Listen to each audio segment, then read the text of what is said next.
I remember the first time I saw her. I was 5 years old, sitting cross-legged on the living room floor, cradling a battered toy starship that had lost one wing. The door chimed, my mother's laughter rang out, and then she stepped inside. She wasn't human, though my young eyes barely understood that. Tall and regal, with luminous, amethyst-hued skin that shimmered under our kitchen lights, and silver hair that spilled like molten moonlight down her back. Eyes of swirling violet, ancient and gentle, that settled on me with a warmth that felt like summer rain. My mother called her Zhera. She'd been her best friend since before I was born, she said, an off-worlder from the Concord worlds who had helped her once during the roughest chapter of her life. That first night, Zhera knelt beside me, her strange yet kind gaze sweeping over my toy. "May I fix this?" she asked, her voice a melody of chimes and velvet. In moments, she pressed two graceful fingers along the break, and a pulse of faint light sealed the plastic together. I'd stared in wide-eyed wonder as my ship was made whole. After that, Zhera visited often. Birthdays, holidays, random weekends. She never seemed to age. To me, she was like a second aunt, a quiet presence in the background of my childhood, someone who brought gifts from distant stars and listened to my childish dreams as if they mattered. As I grew, her visits grew less frequent, but always meaningful. On my 15th birthday, she gave me a pendant, a shard of crystalline stone from her home world. "For protection," she said softly, her gaze lingering on me in a way I couldn't name.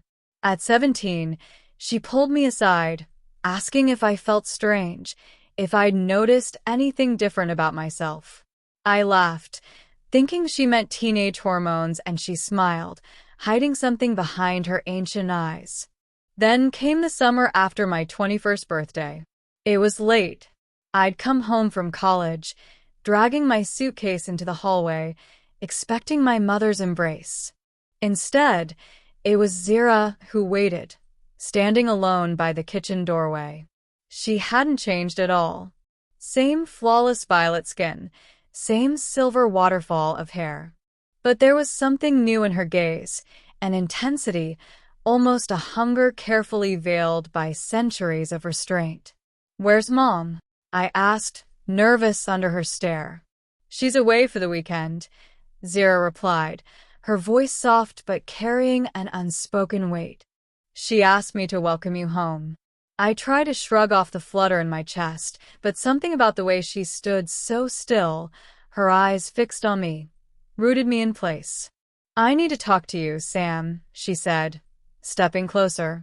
"About your heritage." She led me to the living room.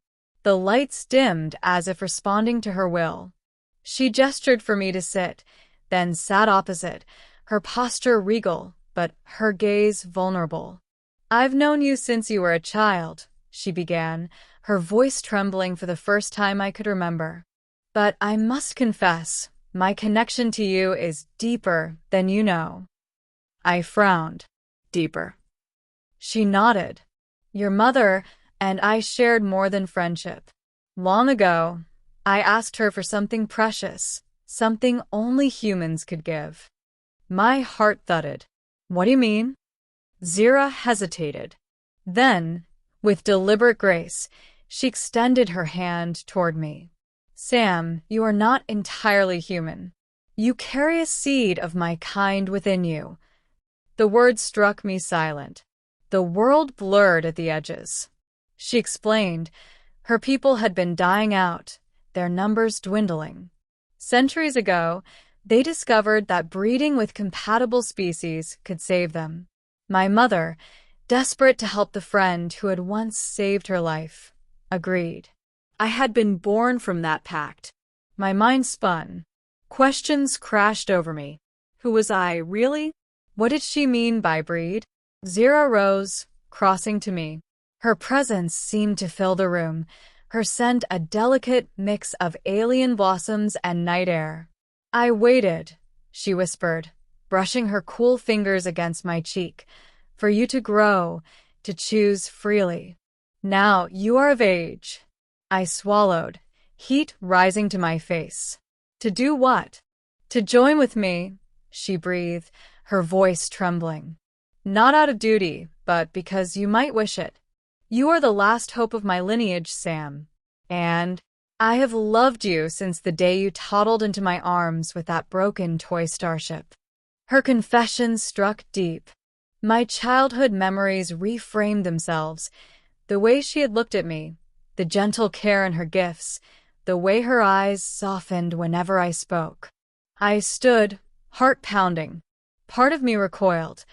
This was Zhera, my mother's best friend, someone I'd known all my life. But another part, deeper, stranger, part of me that felt alien, ached toward her. Like gravity, inevitable and vast. She stepped closer, her expression raw with vulnerability. I won't force you, Sam.